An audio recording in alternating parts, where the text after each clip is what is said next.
也配对我说让？陆我，不要欺负安安！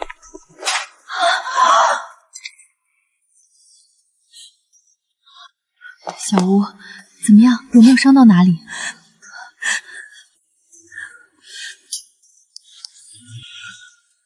白锦瑜，你今天发什么疯？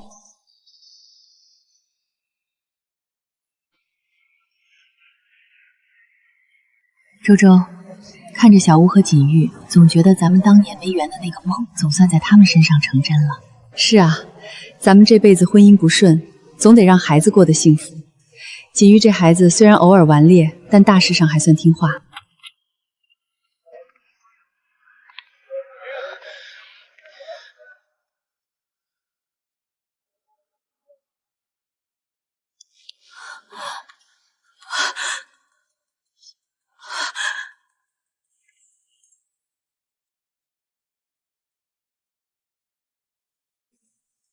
那不是白家少爷吗？怎么带个乞丐进来了？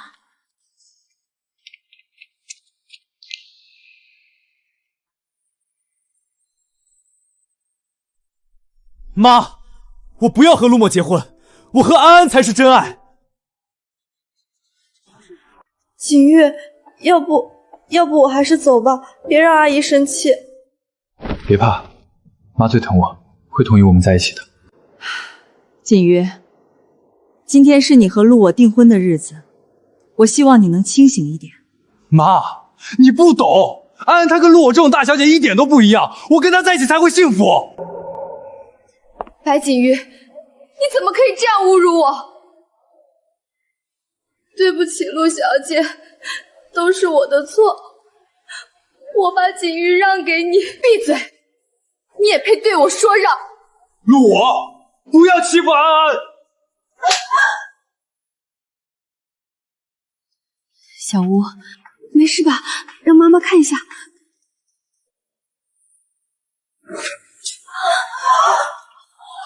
白锦瑜，你今天发什么疯？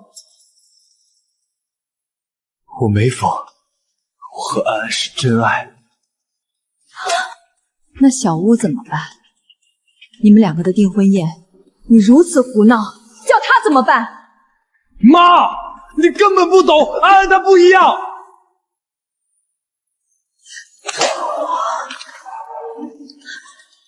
我从来没有教训过他，以至于他忘记我是一个严厉的母亲。有些私事我们回去再说。周周，锦瑜有自己的想法，我们坐下来聊就行，何必动手？你放心，这事儿我会给你跟小王一个交代。今天我还有一些家事要处理，抱歉，这个订婚仪式只能取消了，希望大家理解。一会儿我安排车送各位回去，等我处理完私事，再跟大家赔罪。妈，你明明可以让我跟安安订婚的，你非要在各位叔叔伯伯面前丢人丢到底。下午3点，我在滨江3号4楼等你。妈，我白周这辈子只后悔过2次，一次是跟宋廷胜结婚，还有一次就是现在，竟然生了这么一个蠢货，还把他养这么大。你和锦瑜好好说就是了，两个孩子没缘分，也是咱们做大人的错，你千万别跟孩子动气。天天，你不用替我找补，他不想订婚，有大把的时间跟我说，何必等到订婚宴上，在全城名炉面前丢人现眼？这件事我一定会给你一个交代，小莫，你放心。白姨，你别太生气，我和锦瑜做不了夫妻，也还是朋友。有什么事情咱们家人说就行了，还要叫上外人。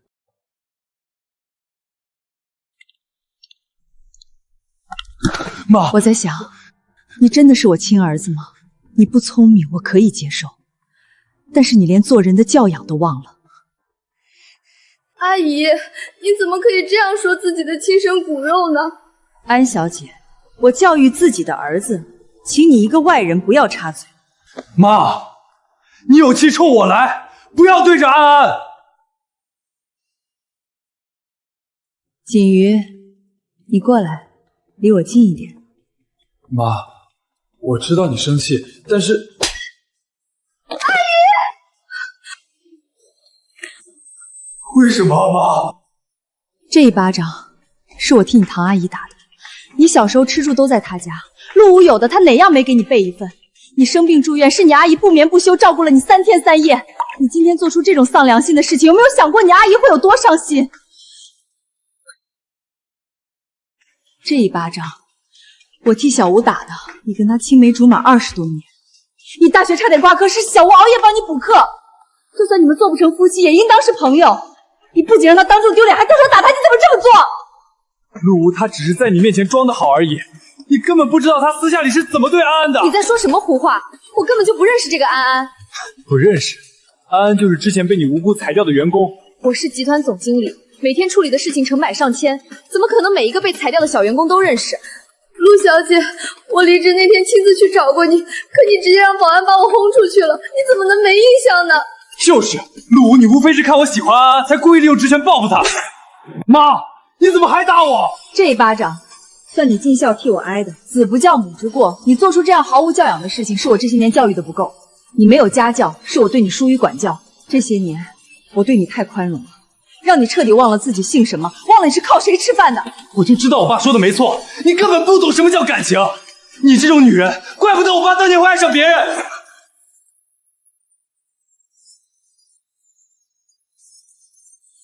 景玉，你就是这样跟生你养你的母亲说话的？你还有没有良心？我这亲儿子和他那不争气的爹真是一个样。白景瑜，我再问你最后一次，你确定要跟这位安小姐在一起吗？对，我白景瑜此生非安安不娶。很好。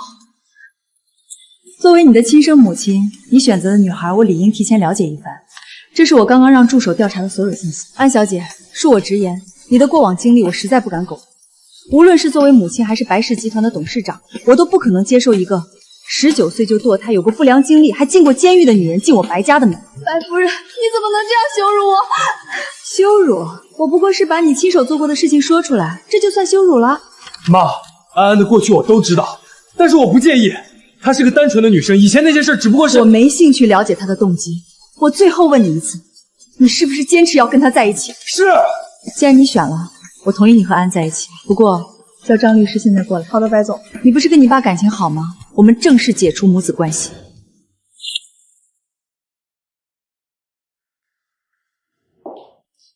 你这些年背着我，私下里跟你那个不争气的父亲常见面，想来你们父子感情深厚得很，远超过我这个当妈的。既然心已经飞到那边去了，这白家的门槛你也看不上，那也就不用跟我姓白了。从这一秒起，你就跟你父亲姓宋吧。周周，锦瑜这孩子就是被那女人灌了迷魂汤，一时糊涂，你再给他个机会。甜甜，别说了。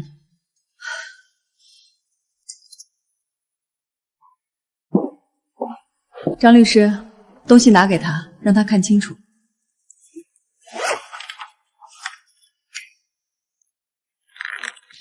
一定要现在签吗？白董交代过，一定要今天签。阿姨，你怎么能这么狠心呢？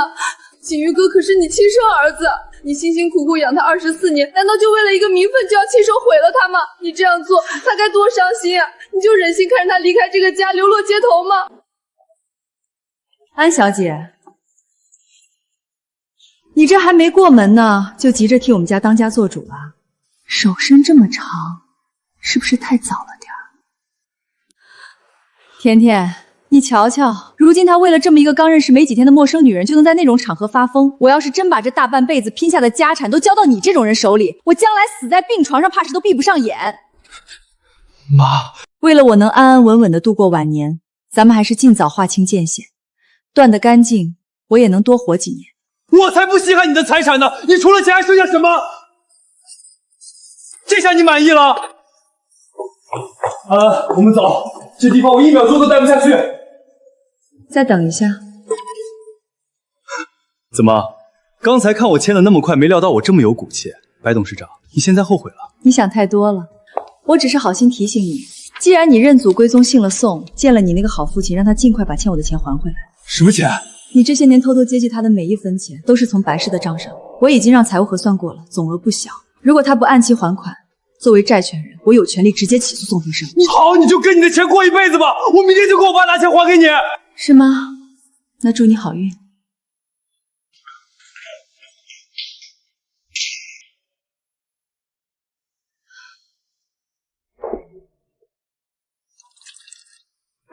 白姨，先喝口水吧。24年，我精心教育他这么多年，我不求他能成什么大器，我只求他能三观正常，能分得清善恶美丑。可他真是跟他那个亲生父亲一样，让人失望透顶。白姨，你别太难受。锦玉现在是被那个女人迷了心窍，等她在外面吃了苦，她慢慢会明白你的苦心的。明白，他现在不是不明白，他是有恃无恐。他心里认定了我只有他这么一个儿子，指望着我最后会心软，会先跟他低头呢。但我这辈子最不怕的就是威胁。商场上那些老狐狸威胁不了我，亲儿子也一样不行。也是我看着长大的，小时候那么乖巧，怎么一眨眼就变成现在这副六亲不认的模样了？可能锦月这次是针对那个安安动了心吧。动心？他可不单单是为了个女人这样。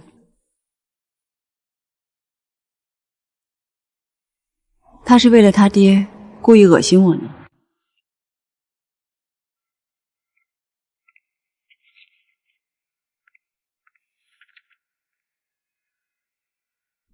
这些照片，锦玉这1年里竟然私下跟宋廷鹤见了这么多次，何止是见面，他们父子俩甚至还背着我一起去旅行。他们自以为瞒得天衣无缝，其实他们哪天买的车票，买的哪一趟，甚至连坐在几号车厢几号座，我都清清楚楚。白姨，既然您连票根信息都知道，为什么一直没拦着他？我是在等他自己醒悟。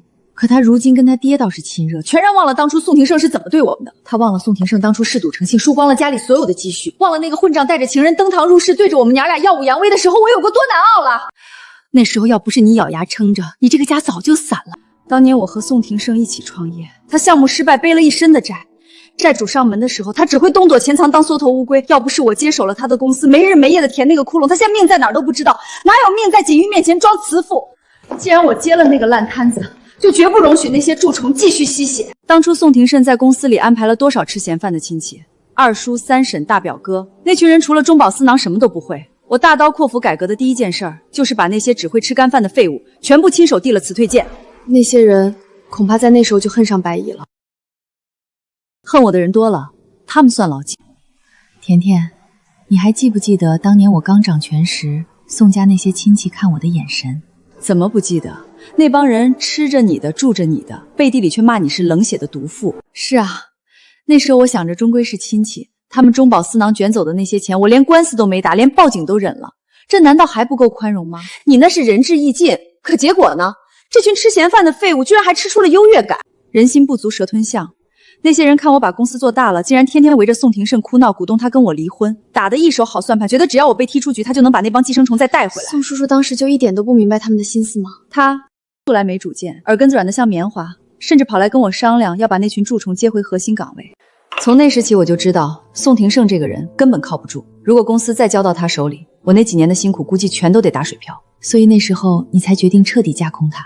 我绝无可能做这种蠢事。那半年我和你私下合计了多久？大半年，那日子真不是人过的，一边要防着他，一边要暗中动作。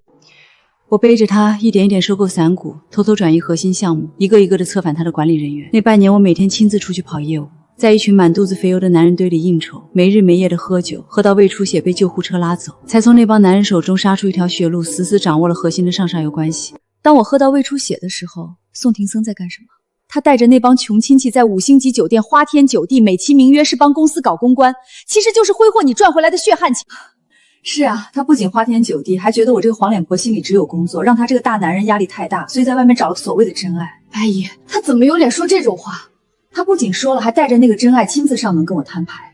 那一天我也等了很久，那是我跟他图穷展现的时候。白周，大家夫妻一场，我也不想闹得太难堪。你太强势了，只有工作没有家。你退出董事会吧，公司交给我，我也能给你留点面子。白小姐，既然庭生已经不爱你了，请你也退出我们的爱情，成全我们吧。所以你们是一个要财，一个要人，不被爱的才是第三者。白小姐，你应该明白这个道理。我至今仍未忘记那个女孩站在我面前跟我说，不被爱的才是第三者。所以你反手就把准备了大半年的证据甩在他脸上了。我等那一天很久了，当天就和宋廷浩离了婚。离婚协议签得很快，我分走了白氏所有的核心资产和现金流，最后只给宋庭生留了一个内里早就被掏空的空壳公司。我记得宋庭生当时还觉得自己占了大便宜，到处跟人炫耀他保住了江山。是啊，那天他带着那个真爱，意气风发的把锦瑜塞给我，还跟我说夫妻一场。我也不希望你以后过得太孤单，儿子你带着还是个陪伴，凭你的性格再找也不容易。他怎么可以这样？他以为儿子是个累赘，会拖垮我的在乎，带着锦瑜当即去改了姓，白锦瑜这个名字一天都没耽搁就落在了户口本上。白周，为什么所有的核心技术人员今天全辞职了？连那几个大客户也把合同撤了。宋总，他们不属于这家公司，他们只属于能带给他们利润的人。宋总，这空壳公司你慢慢玩，我们跟白总另起炉灶去了。等我另起炉灶，白氏集团日进斗金，而他的公司日渐亏损倒闭的时候，宋庭生才恍然发现自己进了我的圈套。他这些年一直在外面散布谣言，说你现在的白氏是踩着他的肩膀建起来的，全是不义之财。真是人不要脸，天下无敌。他也不撒尿照照镜子，没有我白周早800年他就到街边要饭去了。白总，陆总已经安全送回家了。关于今天订婚宴的消息，公关部已经压下去了，目前只在核心合作伙伴的小圈子里传开，舆情还在控制范围内。小吴还是太累了，可真是我的亲亲好儿子，除了给我留一堆烂摊子，他还会干什么？喂，张律师，我是白周，你帮我查一下当年我妈车祸的案子。白周，咱们说好了戒烟的。甜甜，你是知道我的，这么多年了，临老了还是要给姓宋的扫尾，心里这团火不压一压，我怕烧了公司。那也不行，别拿自己的身体开玩笑。为了那2个不值当的男人，再把胃喝坏，把肺抽烂，你觉得值吗？甜甜，你说当年我现在真的跟宋庭生结婚，现在是不是也没这么多烦心事儿了？我这辈子全折在姓宋的父子手里了。事情已经过去了，最难的时候咱们都熬过来了。当年的债主堵门咱们都没怕过，现在还有什么好怕的呢？不过我倒是觉得你得早做打算。我看着锦瑜今天在宴会上发疯那个样子，绝对跟宋庭胜脱不了关系。那老混混肯定在背后教了什么。刚刚我让助理去查了一下那个安安的底，你猜猜，这位白锦瑜的真爱现在住在哪儿？该不会是宋庭胜那个破地方吧？不止。你看看这个，这个叫安安的，私下里跟宋庭生走的可比咱们想象的还要勤快。他跟宋庭生在外面竟然以父女相称，一口一个干爹叫的可亲热了。干爹，真是一点没出乎我的意料。我就知道，这世上从来就没有无缘无故的巧合，只有精心算计的局。宋庭生这是想利用安安，把手伸进白家来拿捏锦瑜啊！锦瑜这个孩子可真是让人失望。他是什么成色，我其实心里清楚。本来我还想着，他虽然没什么本事，但胜在听话。只要小吴愿意跟他在一起，有我看着他这辈子也算后半生安稳了。这人啊，有多少能耐吃多少饭，强求不来。甜甜，这次闹得这么难看，是我对不住你，更对不住小吴了。白周，咱们认识30多年了，当初在酒桌上喝到吐，在生意场上被人暗算的时候，都没说过见外的话。你说这话，我可就不爱听了。受了委屈，这种上不得台面的细枝末节，小吴从小见惯了场面，他不会在意，我更不会挂心。倒是你，赶紧早做安排才是。宋庭胜那个人，为了钱，什么下三滥的招都能使出来。我总觉着他们这回一石二鸟没成，后面肯定还会再出什么幺蛾子。他想出幺蛾子，那也得看他有没有命接我的招。白董，遗嘱已经重新公证完毕。关于您刚才提到的登报声明，报社那边已经排版好了。发吧，从今天起，他不再姓白，叫宋锦瑜。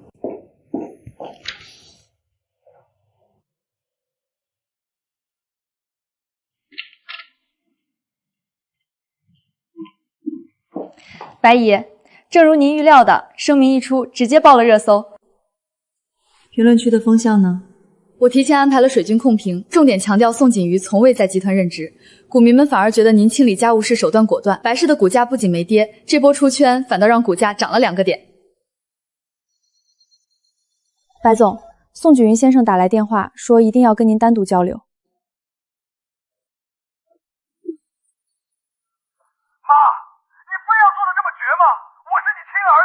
你为了给堂前的女儿出气，竟然要登报跟我断绝关系！宋锦瑜，注意你的称呼。哼，我看我爸说的没错，你就是个冷血的怪物。当初你就跟堂前联手害了我爸，让他净身出户。现在你又要为了堂前的女儿抛弃自己的亲儿子吗？在你眼里，到底钱重要还是命重要？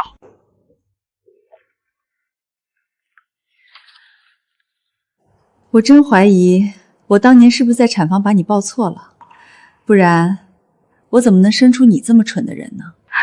宋锦瑜，我不知道宋庭生背地里跟你说了什么鬼词，但看在你是从我肚子里出来的份上，我最后劝你一句，想过回以前那种安稳日子，就离他远一点。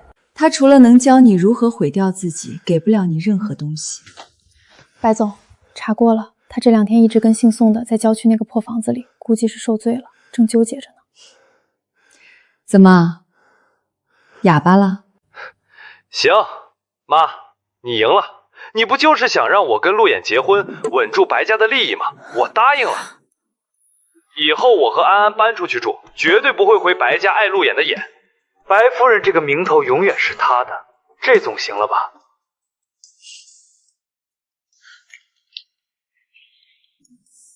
宋锦瑜，你最近体检的时候是不是漏产了脑子？你真以为自己是什么人见人爱的香饽饽？你以为陆叶看上你哪一点了？要不是因为你妈姓白，陆叶那种才貌双全的女孩子会多看你一眼。既然你这么有骨气选你爸，那就记得先把名字改了，改完名再去挂个脑壳好好看看。我这些年砸在你身上，送你出国读书的学费，拿去捐给山区学校都能听个响。投资给你这个无用的脑子，那些钱晚上都是哭着走的。白周，你太过分了！没事了，你先出去吧。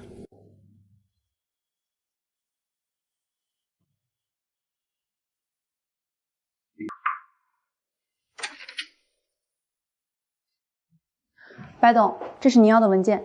白总，订婚宴后续的合同变更已经处理好了，陆小姐那边也打过招呼，她状态还算平稳。平稳就好。现在想想，这事儿在订婚宴上闹出来，反倒是万幸。您的意思是？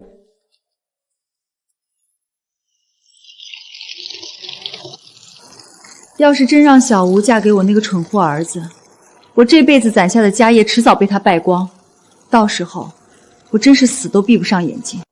宋少爷那边现在一直跟着宋庭胜，听说日子过得不太舒坦。宋庭胜和宋锦瑜这2个人，一个贪一个蠢，都在明面上，我倒是有的是手段处理。但这安安到底是何方神圣？一个离异还坐过牢的女人，能把白锦瑜迷成那样，绝不简单。去给我好好查查安安，我要看看她从小到大的经历。好的，白总。这个项目的估值比我们预期的要高。白总，宋锦瑜那边这半个月的情况汇总过来了，他跟着宋庭生挤在郊区那个不到50平的小房子里，生活费全断了，3个人挤在一起。宋叔叔外面还欠着不少赌债吧？我听圈子里的人说，债主天天在那破楼底下堵人，捉襟见肘是肯定的。姓宋的这辈子只会挥霍，宋锦瑜又是个手不能提的。看来这半个月的苦日子并没让他学会反省，反而让他长了歪心思。白总，不好了！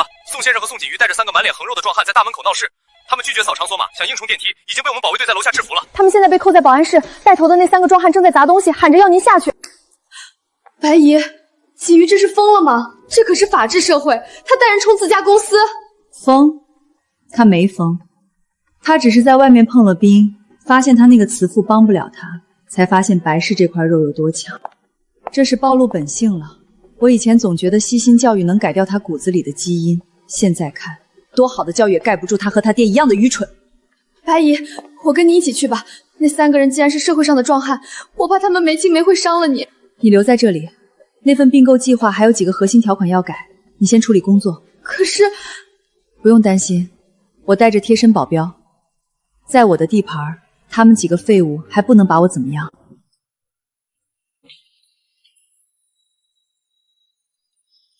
白总，一会儿如果他们提无理要求，我们是直接走法律程序，还是报警？不必留情面，那是他们自己选的路。白周，你给我滚出来！你个丧良心的疯女人！你们敢动我，知道我是谁吗？我是白氏未来的接班人。白总，这2个人闹成这样，保安室里那几位壮汉也快压不住了，全是宋庭色找来的债主。没事，门打开。是保安室，给我！白总，这宋先生看着比您老了起码20岁，活像差了一个辈分。还好当年离了，多看一眼都是对他这种基因的容忍。你这个毒妇，你竟然还敢来见我！不是你带着这么多人，非要闯进我的公司见我吗？你的，这明明是我当年一手建立的公司。哦，宋庭生，且不说这公司每一块砖挖都是我白州亲手垒起来的，单说你刚才提的做鬼，你是打算今天就从白氏的顶楼跳下去吗？你这恶毒的女人，我跟你拼了！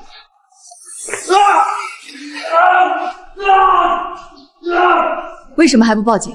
白总，这毕竟宋少爷也在，我怕这报警之后家丑外扬。混蛋！少废话，打！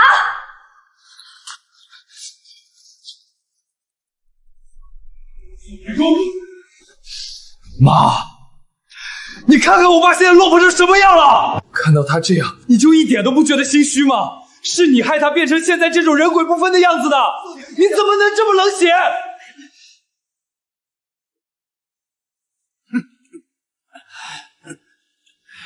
和你结过婚，真是我人生唯二的败笔。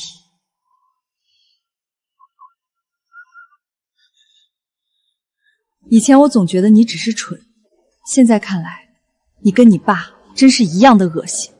锦瑜，我真的对你很失望。我教了你24年，竟然没能教出你半点廉耻心。你失望？我对我的人生，对有你这样的母亲也很失望。你除了钱还知道什么？你根本不配做我妈。这亲儿子说这种话，心也太狠了。白州，你听见没有？儿子都嫌你恶心，赶紧拿钱，不然今天谁也别想走。你走啊！你除了逃避还会干什么？冷血动物！你跟我这么多年，应该也知道我的性子。明白，白总，我这就去办。不用考虑任何关系，不用考虑任何后果，按法律上限处理，该拘留拘留，该起诉起诉。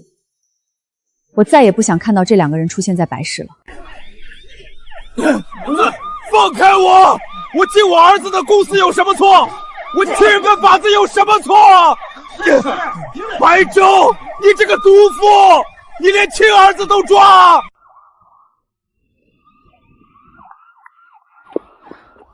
白总，警察那边已经交接好了，不过他们刚才问，这毕竟是您的前夫和亲儿子，是不是要做调解处理？不需要调解，你现在就跟着去警局，全程盯着。我怕他们因为这层亲属关系就放宽尺度，我要的是依法办事节，几天1天都不能少。明白，我会确保处罚力度到位。这白总也太狠了，亲儿子都送进去。那是那俩人太作死，带人冲击写字楼，谁受得了啊？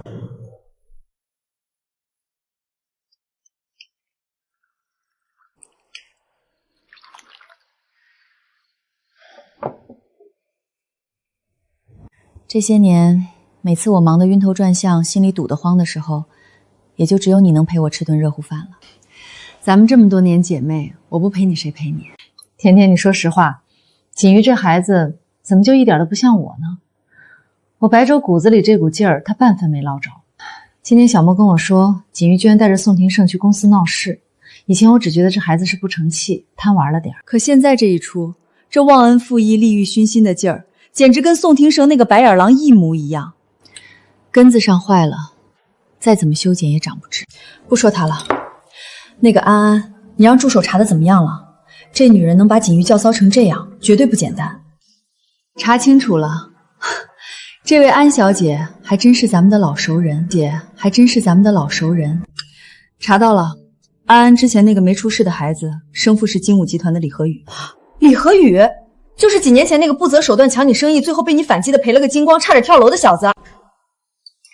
放下，刚吃完饭，不许抽。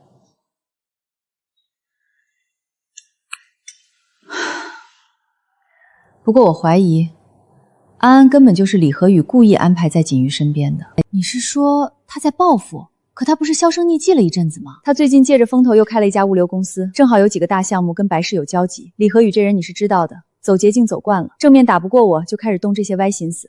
我看这事儿十有八九是他的手笔。不对呀，李和宇不是早就娶了王氏集团的那位千金吗？王氏独生女可是出了名的眼里不揉沙子，她能容得下安安这个怀过李和宇孩子的情人？当然容不下，所以他才要把这个烫手山芋包装成真爱送给宋庆云，既解决了家里的麻烦，又能在我身边埋颗炸弹。这借刀杀人的招数，拿亲生骨肉当筹码，我真不知道该说什么好了。兵来将挡，水来土掩，李和宇当年就是我的手下败将，现在的我难道还会怕他这几个残兵败将？是，谁不知道你白董事长是女中豪杰，巾帼不让须眉。既然白董事长这么大手笔，胸有成竹，那这一会儿这油腻的鸡腿你就别吃了呗，留着肚子对付对手。甜甜怎么说话呢？这一会儿本总不仅要吃，还要吃2个。行，吃，只要你少抽2根烟，我不仅让你吃2个，一会儿我再亲手给你加几个鸡腿。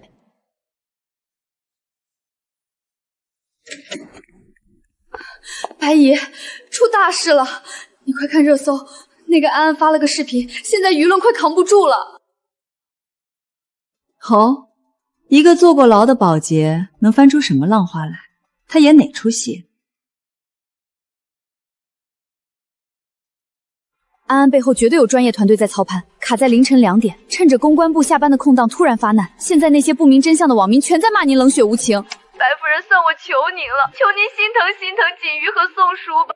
我懂，您一直嫌弃我穷，但我可以走，我可以消失。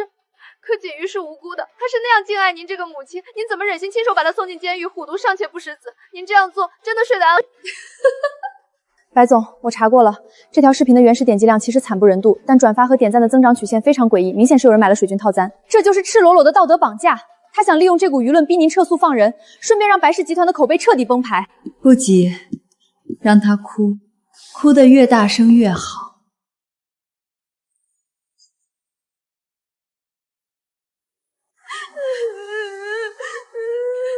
白姨，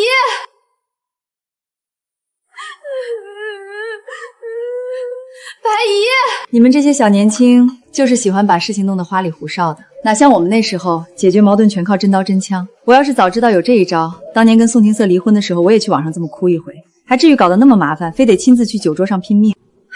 白姨，你是不知道那帮人现在在网上说的有多难听。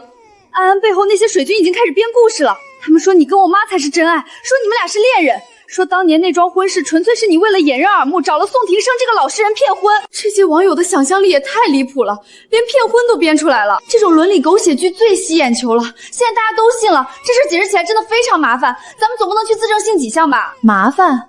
小奴，在绝对的证据面前，流言蜚语就是个笑话。我当年既然敢让他净身出户，就防着他有朝一日会反咬一口。宋廷胜是什么货色，我最清楚，所以我特意留了一手。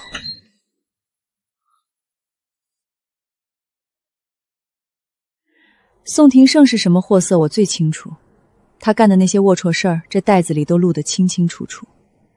带去技术部，找个最靠谱的人把他导出来。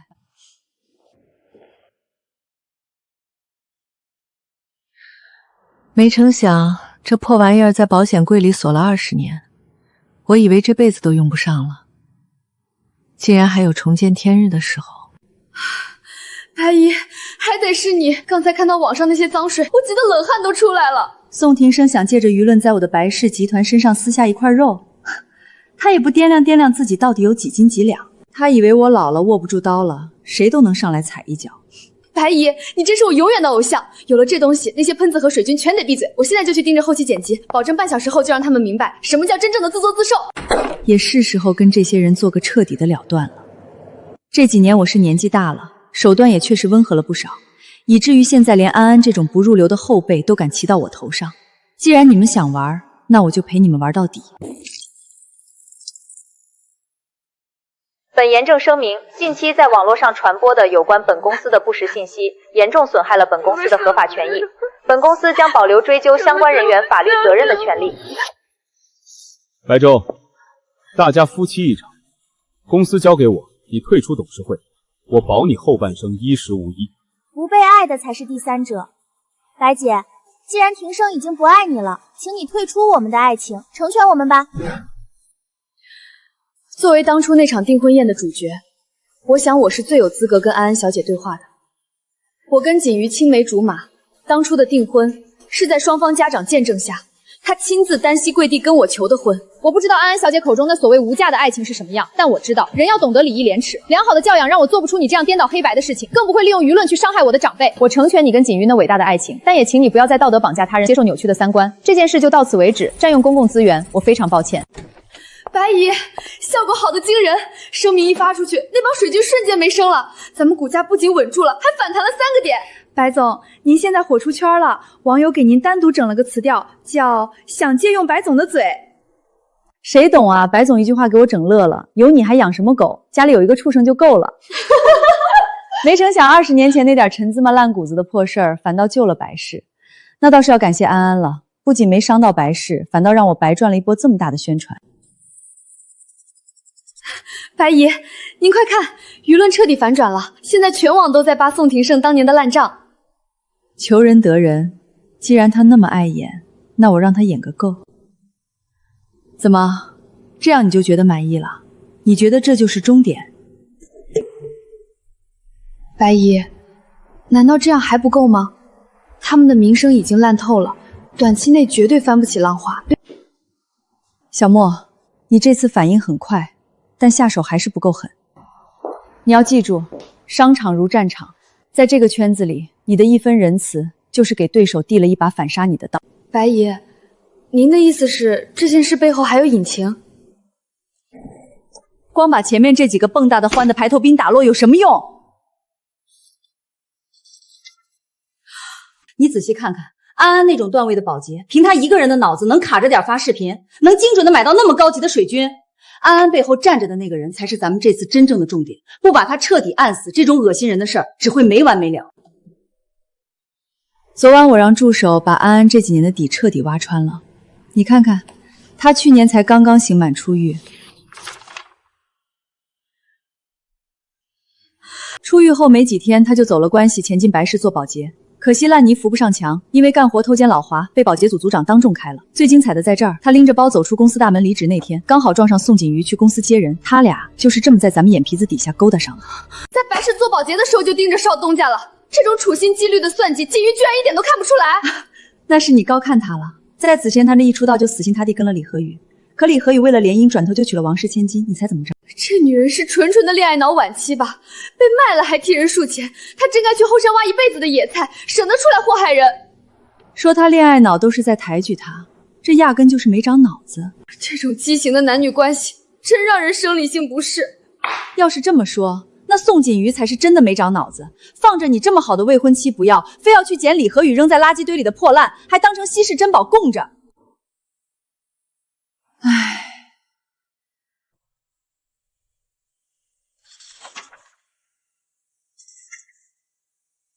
白总，我们核实过了，安安入狱是因为偷窃商业机密，而当年的举报人、证据链，甚至把他钉死在牢里的关键口供，全都是李和宇亲手办的。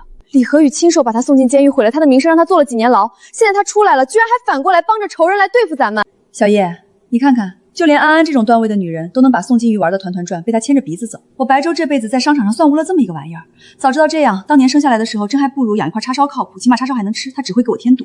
白姨，您别为他伤神了，基因的事说不准。不过这份资料给的正是时候。李和宇最近刚开的那家物流公司，正好在跟咱们抢南区的那个核心项目，他大概觉得自己手里攥着安安这枚棋子，就能稳唱胜券了。你想怎么做？活该他把这份黑料亲手送到我手上。他既然想玩阴的，那我就让他知道什么叫倾家荡产。白姨这件事儿，您就放心交给我去办吧，我保证让他连本带利还回来。听这口气，信心十足啊！要不要给你白姨立个军令状？白姨，对付他这种货色，不过是区区小事，哪里还需要立什么军令状？您就等着看好戏吧。真好啊，这种年轻人的朝气，比那块叉烧强多了。我白粥这辈子到底造了什么孽，生出这么个只会拖后腿的玩意儿？白姨，别动气了，您看李和宇那边我已经料理干净了。他不是喜欢玩舆论战吗？昨晚我让人把他跟安安那点陈年烂账，还有他怎么利用安安骗宋锦瑜的证据全放网上了。趁着他现在被公关危机弄得焦头烂额，我刚才已经完成了对他公司20%股份的扫货。白总，不止如此，李和宇原本谈好的那几个南区大客户，现在全被陆总抢过来了。现在的李和宇基本只剩个空架子了。做得好。要说这生孩子还真是个技术活，半点不由人。可不是嘛？你看看人家陆总，年纪轻轻就能独当一面，这接手反击打的是真漂亮，咱们这些老家伙都服气。再看看咱们全城都在传，李和宇和安安才是真爱，大公子在那儿充其量就是个接盘的，他人还没出监所一事，偏偏摊上这么个大公子，我都替他头疼。白总，要说这生孩子确实是技术活，有的人年纪轻轻事业有成，有的人却只会让人头疼。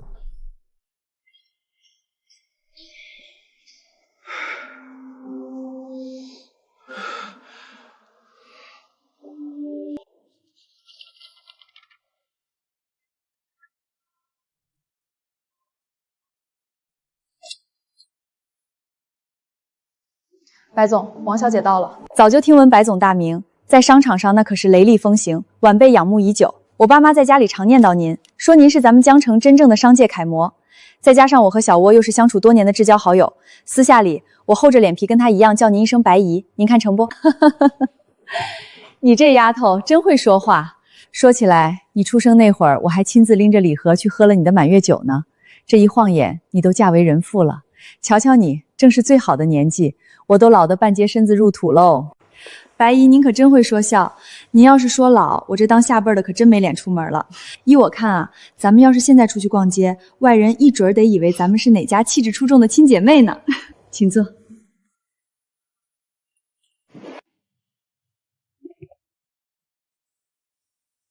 白姨，客套话咱们就不多叙了，我就不跟您绕弯子了。实不相瞒，我今天登门是为了李和宇的事情来的。白姨，李和宇背着我搞的那些上不得台面的小动作，甚至还妄图利用安安来动白氏的根基，这些我都听说了。是他狗胆包天，不懂事得罪了您。今天我亲自登门，就是想替他给您赔个罪，求您高抬贵手，最后放他一马。展颜啊，按说你亲自开口，这个面子我不给也得给。只是咱们都是商场里摸爬滚打出来的，你应该比我更清楚，这地方讲不了交情，大家都是凭本事吃饭。他李和宇既然敢伸手抢我的肉，就得做好被我剁掉整只手的准备。输赢天定，这规矩不能坏。白姨教训的是，所以我今天也没打算空手来求情，更不会让白氏吃亏。李和宇名下那家新成立的物流公司，虽然现在被您打压的厉害，但底子还在。只要白姨愿意收手，我分文不取，送给您一半。以后那家公司就是白姨您的地盘，您看这赔礼够不够？你要把自家老公的命根子送给我，展颜，你这手棋走得够狠。可李和宇那边，你打算怎么交代？李和宇那边，白姨大可放心。他当初能从个穷小子爬起来，全靠我王家在后面砸钱砸资源。他若敢有二话，我能让他起来，就能让他摔得更狠。展颜，你白姨我是过来人，所以多句嘴。像你这么聪明强硬的姑娘，什么样的人找不着？怎么就非要李和宇不可呢？白姨，我们王家的饭可没这么好下咽。他李和宇当初跪在我爸面前求机会的时候是什么样，您没见过。现在他翅膀硬了，说要就要，说不要就不要，天底下没这种道理。我也不怕白姨您笑话，他和那个安安的事情现在闹得满世界皆知，圈子里谁不在背后戳我的脊梁骨？如果这时候让他拍拍屁股就走去追求他所谓的真爱，那我王展颜这辈子岂不是过得太窝囊了？我懂了。我因个人原因申请辞去精武集团总裁及所属董事会一切职务。看到没？精武集团那个李和宇引咎辞职了。说的好听是引咎，其实就是被王家大小姐净身出户了。现在公司全是王展颜说了算。白姨，这半个月我一直盯着跟王展颜那边的合作交接，正式办完了，倒是从他手底下的秘书那儿听到了个挺带劲的八卦，是关于安安的。这回安安也算是求人得势的，他没把安安送进大牢，反倒是直接把人送回了原来出道时的那个厂子里。您猜那位李和宇大才子是什么反应？他名声都臭了，现在全指望老婆息怒，恐怕自保都来不及吧。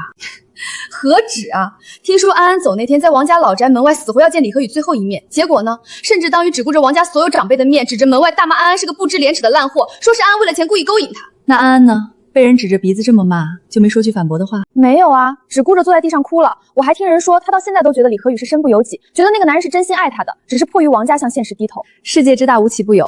要我看，这安安就该跟宋景瑜锁死在一起，两个脑子里全是江湖的蠢货，互相耽误，也算为民除害了，省得出去祸害正常人。白姨，景瑜这2天刑满放出来了，你打算怎么处理他？白总，宋景瑜现在的日子确实挺惨的，他跟宋庭胜名下最后那套能住人的老房子，前2天刚被法院查封抵了赌债，父子俩现在挤在支持城南桥洞附近的民房里，3餐不进，过得非常不好。让他好好跟着宋庭胜过日子吧，既然路是他自己选的，那就祝他好运吧。甜甜，你帮我看看我是不是老了？这些日子被宋景瑜那个逆崽子闹的，我总觉得自己又多长了几条皱纹。哪能啊，白董这皮肤状态，不知道的还以为咱们是来过暑假的女大学生呢。公司交给陆沃，你就把心放肚子里吧，好好犒劳一下你这颗操碎了的母爱心。姐姐，这2杯是送给你们的，觉得你的气质和这片海特别搭。姐姐，小帅哥嘴挺甜，不过啊，我儿子都快像你一样大了。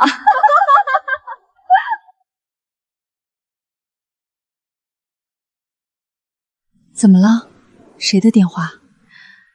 这个号码除了几个老关系，没几个人知道。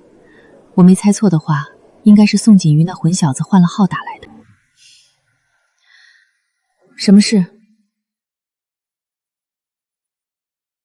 我没时间陪你玩沉默游戏，再不说话我就挂了。白董事长，这些日子过得很安逸吗？谁啊？大度假的，怎么挂得这么干脆？不知道什么玩意儿，上来就阴阳怪气的，直接挂了。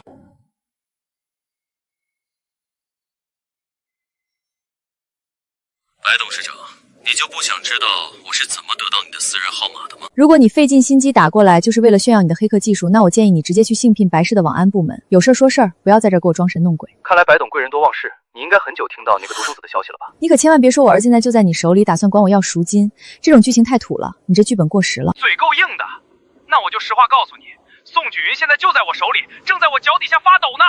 哦，是吗？识相的就拿1个亿现金把他赎回去，记住了，是1个亿，少1个子儿我就对他不客气了。不客气？打算怎么个不客气法？是剁个手指寄过来，还是直接扔到公海里喂鱼？兄弟，出来绑架也要做做功课。全城都知道我刚跟宋景瑜解除了母子关系，1个亿你也真敢要？他现在在我这儿连1万块钱都不值。白周，你真不怕我撕票？撕票吧。周周，景瑜这阵子虽然混账，虽然不听话，可他毕竟是你亲生的，万一真是绑架，对方走投无路动了狠手，你打算去哪儿后悔？我虽然明面上跟他登报解除了母子关系，但我白周做事什么时候不留后手了？你真以为我能让他彻底自生自灭？你的意思是，你一直派人盯着他，那你刚才还对着电话让人家直接撕票，你就不怕中间出点什么差池？他们真的狗急跳墙？自导自演罢了。就他那点贫瘠的脑子，除了这种卑劣不入流的歪门邪道，他还能想出什么惊天动地的计划？真是没出息，越学越烂。在看守所待了那几天，他没学会怎么低头做人，倒学会了跟着外面那些不三不四的人联手绑架这种烂透了的戏码来骗亲妈的救命钱了。你是说这绑架是假的？是他为了管你要钱演的一场苦肉计手？胆子！宋景瑜刚从看守所出来那天，连家话没说，将我送那块全球限量款定制名表给卖了。卖了表的钱，他转头就屁颠屁颠的去接了安安。我这阵子实在没兴趣，也没那个闲工夫看他俩在那天天上演什么你爱我我不爱你的恶心戏码，所以你才躲到这里来清静，想让他撞撞南墙，所以我才提前交代了手下，只要他不被人当场打死，就别给我递1个字的消息，省得影响我度假的心情。这才几天没理会，他俩倒是挺有能耐，异想天开，整出这种戏码来恶心我。周周，其实你心里还是疼他的，不然也不会派人盯着。疼他？说实话，这一刻我倒宁愿他真的被人撕票了，省得他顶着我儿子的名号到处给我丢人现眼，把老祖宗的脸都丢尽了。白总，出事了，我们没看住，宋先生好像真的被绑架了。说清楚。上午宋先生和安安一起去了城郊的废弃工厂，按照计划伪装绑匪给您打勒索电话，我们的人一直守在工厂外围，可下午的时候人不见了。不见了是什么意思？我们在现场发现了2道急刹车的车辙印，痕迹很深，看着像是被暴力带走的。工厂后门也有挣扎的痕迹，宋先生和那个女人都不在里面了。真的被绑架了？去查那2道车辙，查查今天出现在工厂附近的车辆，看看车是从哪里来的，谁的名下。是，我马上带人去排查监控。周周，这可怎么办？我倒要看看是谁这么有胆子，敢截我的胡。白总，宋靖宇那边已经断联整整3天了，一点动静都没有。还有那个安安，也跟着一起销声匿迹了。我们在各处的眼线都没发现他的踪影。宋庭胜呢？他儿子丢了，他这个当爹的在干什么？宋庭生倒是死性不改，这种时候了，他依旧泡在郊区那个地下赌场里，已经连着赌了2个通宵了，正醉生梦死呢。派人继续盯着他，重点看看他最近私下都跟什么人接触过，事无巨细都要报给我。明白，我这就去安排。能在我不动声色布置的眼线底下，神不知鬼不觉地把人带走，宋九鱼那个蠢货绝对没这个本事。小吴，别管手头的事儿了，你现在立刻给我查查李和宇人在哪里，最近都在做什么。白姨，您是怀疑这件事是李和宇干的？哼，我这些年在生意场上的仇家确实不少，但做事这么不顾后果，甚至带点这种下三滥的，也就李和宇这一个。他虽然被踢出了董事会，但在那帮出身边跟着好几个有前科的朋友，这种暴力劫人的路数，横看竖看都是他的手笔。明白了，白姨，我现在就让人去查他的行程记录和名下车辆，一有消息马上回。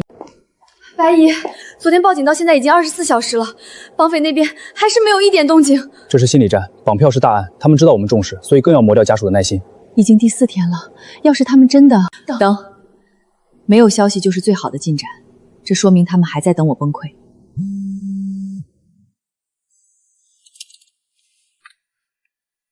姐，尽量拖延。白董事长，久违了。我知道你是个聪明人，在江城只手遮天，但是我们哥们儿是这世上最不怕死的人，毕竟光脚的不怕穿鞋。既然知道我聪明，就别说废话。痛快，1个亿现金换你儿子全虚全伪的回去。白董，这笔买卖对白氏集团来说不亏吧？1个亿，你总得让我确认一下，我那个没出息的儿子到底是不是在你这儿吧？万一我钱花了，领回去一具尸体呢？妈，怎么样？妈救我！妈，我好疼啊！白董事长，现在你知道该干什么了吧？救我！不要欺负安安！现在的 AI 声音合成软件这么多，随便抓断以前的录音音轨就能骗人。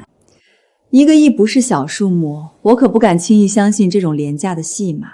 妈，是我，真的是我呀！我的腿好像断了，妈，你快给钱，快给他们钱，他们是会打死我的！妈，救救我！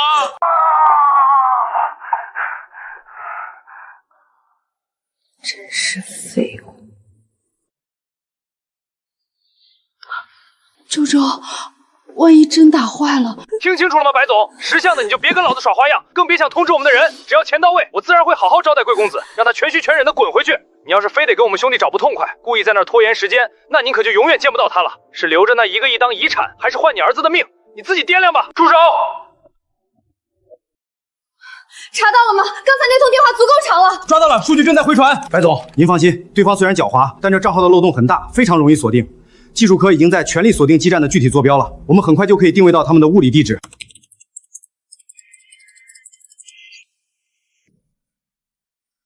我倒要看看，到底是哪个有胆子的旧相识，敢管我要1个亿。白姨，我私下让人盯着李和宇好几天了，他最近老实的过分，天天窝在家里给王展言洗手做羹汤，那副温柔小意的劲儿，真是一点破绽都没有。到底是在王家吃赘婿饭的人，术业有专攻，这种能屈能伸的本事，他倒是练得炉火纯青。白姨，既然他天天都在王家眼皮子底下，会不会这件事真的不是他做的？不，我的怀疑从不会主错。他现在表现得越没有反应，只能说明他藏得越深。咱们还没抓到那个能刺穿他伪装的证据。安安、李和宇、宋庭胜这几个人之间，肯定有某种咱们还没看清的猫腻。全世界的人都长了脑子，只有宋金宇没有。我看那废物的甲状腺抠出来，估计都比他的脑子重上2两。那咱们接下来怎么办？李和宇那边铁桶一个，根本钻不进去。那就从最弱的一环下手。宋庭金那个赌徒最近不是缺钱吗？去找几个人，让盯在他屁股后面那几个债主催得再紧些。姓宋的，欠咱们的钱打算赖到什么时候？哥几个耐心有限，明天再看不见钱，我就先卸你1条腿。别，各位大哥，再给我2天时间。没钱是吧？那咱们就带你去江里喂鱼。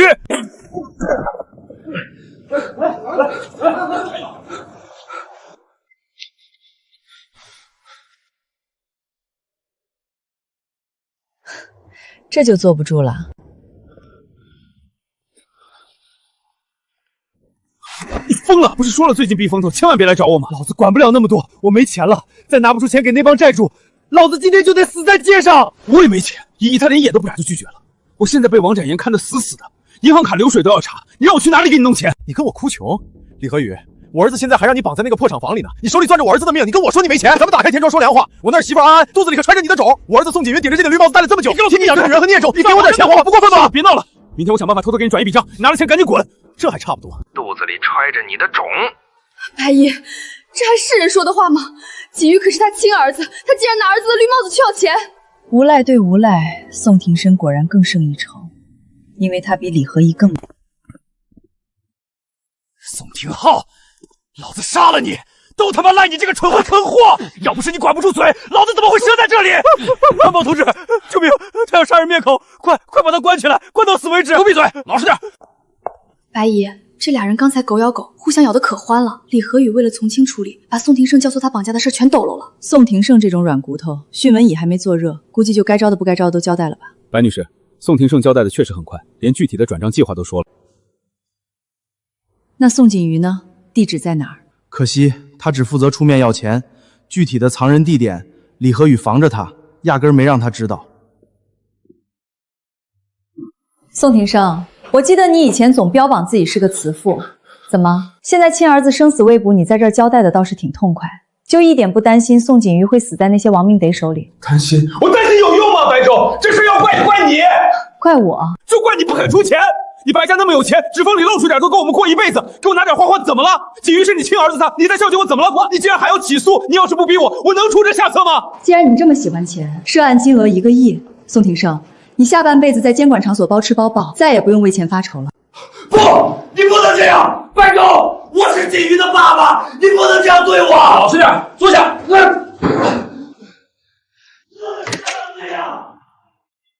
白周，你叫他进来，我要当面问他。要不是他当年不给活路，要不是他处处针对我，我李和宇会有今天。我沦落到绑架这种地步，全是他妈的拜他所赐。老实点，自首？你现在交代地点还能算自首？我要让他知道得罪我李和宇是什么代价，哪怕我进去，我也要让他那个宝贝独生子陪葬。白周，你叫他进来，我当面问他。要不是他当年不给活路，要不是他处处针对我，我李和宇会有今天。我沦落到绑架这种地步，全是他妈拜他。现在交代地点还能算自首？自首？我就是要给他一个教训，我让他知道得罪我李和宇是什么代价，哪怕我进去，我也要让他那个宝贝独生子陪葬。白总，他这副样子，怕是当真没救了，根本指望不上他能迷途知返交代位置。指望一个疯子回头，那才真的是疯了，没必要在他身上浪费时间。不过我相信公安机关的专业能力。查到了，李和宇在绑架发生前半小时频繁联系过一个城郊的私人号码，最后的信号基站落点在城郊西北方向，就在这里，城郊的一处废弃纺织工厂。附近的监控显示，昨天下午有一辆黑色套牌面包车进入后就没再出处。白姨，定位到了，宋锦瑜和安安肯定在那儿。知道了。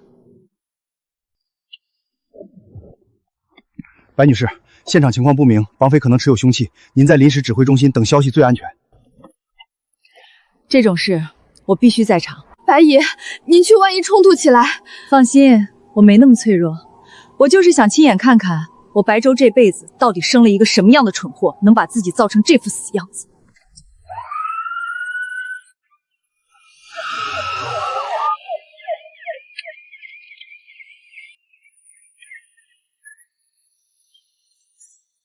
不许动，全部抱头蹲下。不许动！警察，都别动！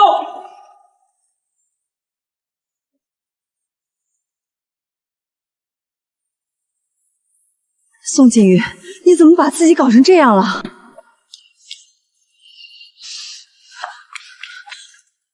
白姨，锦瑜怎么没反应？锦瑜，醒醒！阿姨，白姨，我真的不是故意的。锦瑜一直闹，我怕他害怕，就给他喂了点安眠药，真的只是想让他睡一觉。加了安眠药？那这脸是怎么回事？这也是为了让他睡好觉打出来的。我都给他加了安眠药，他一点也不难受。锦瑜他真的什么苦都没吃，他只是睡着。啊，你这睁眼说瞎话的本事，不去当编剧真是白瞎了。不让你在里面把牢底坐穿，我就不姓白。白姨，消消气，警察在那边看着呢。哼，自从这个女人出现，我这辈子的好脾气全用光了。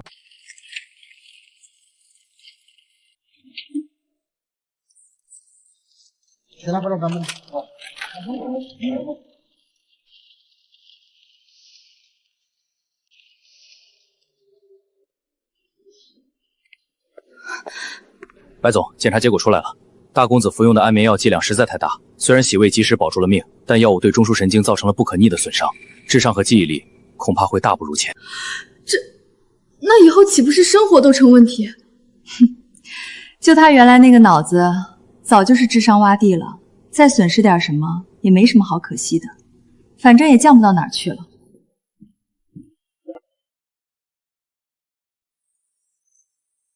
妈，安安呢？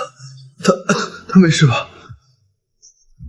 放心，她暂时死不了。对了，医生查出来她怀孕了。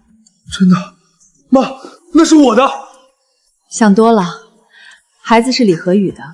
等你好了出院，第一件事记得去染个头发，染成那种最亮的绿，跟你现在挺配的。妈，你救救我，我没钱了，我什么都没有了。母子一场，这笔医药费我暂时替你垫付了。不过等你出院有了劳动能力，记得一分不少打工还给我。还有个好消息，你那慈爱的父亲，还有你那单纯的真爱，以及你真爱的地下情人，现在都整整齐齐的关进去了。按这涉案金额和性质，这辈子估计是出不来了。你以前不是总标榜自己孝顺吗？好好干活，明年至少能给你爹赚出一条在里面穿的棉裤钱。宋锦瑜，收起你那点幻想，我不会看着你死，毕竟那会脏了我的名声。但今往后，不管你是去大街上捡垃圾，还是去扫公厕，我都不会再接济你一分钱，不会接济。白氏集团的一分钱，你这辈子都别想碰。还是那句话，祝你好运。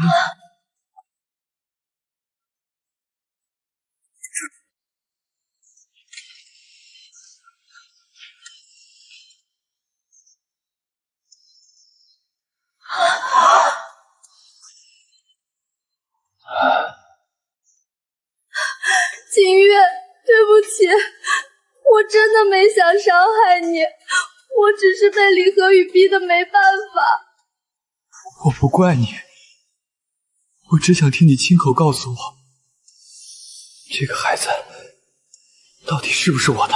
景宇，你闭上眼，你感觉到了吗？他在呼吸，他在你的手心里跳动。这是我们的孩子啊，他身上流着谁的基因，真的有那么重要吗？只要我们相爱，他就是你的孩子。不重要，基因不重要。你当初怎么跟我说的？你说你会一直爱我，说我是你在这个世界上唯一的依靠。可现在你连孩子是不是我的都在计较，这就是你说的爱。你变了，你以前不会为了这种世俗的东西计较的，你为什么要计较那一点基因呢？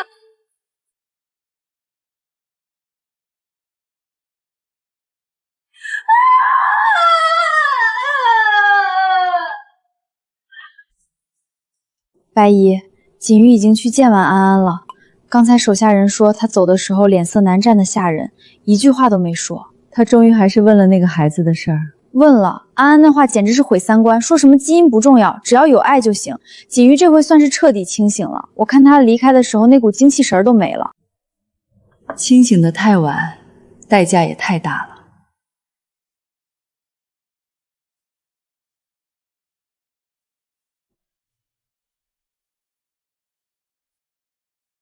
他没去找你。白姨，您怎么知道的？我还没开口呢。他那个人一根直肠通大脑，在安安那儿撞了南墙，在这江城能想到的救命稻草，除了我也就剩下你这个青梅竹马了。我还能猜不中他？刚才他在楼下前台闹着要见我，一把鼻涕一把泪的，说他知错了。你可别对他心软，你要是拉他一把，他就得顺着你的脖子爬上来吸血。白姨，这您放心，我可是您亲自教导出来的，该断则断的道理我懂。话虽如此，但景瑜现在这样整天无所事事，只会到处钻营。既然白家和宋家都没了他的位置，手里攒了不少项目，我已经跟那边打过招呼，把宋景瑜介绍给他。介绍给跑工程的。白姨，您是打算让金宇从基层做起，慢慢历练吗？历练谈不上，我介绍他去工地搬砖了。搬砖？没错，一次6块，明码标价，多了我怕按他的智商数不清楚，承担不起。你说你呢？没长眼睛啊！希望劳动的洗涤能让宋锦瑜早日变成正常人，也算是我做母亲的对他最后的教导了。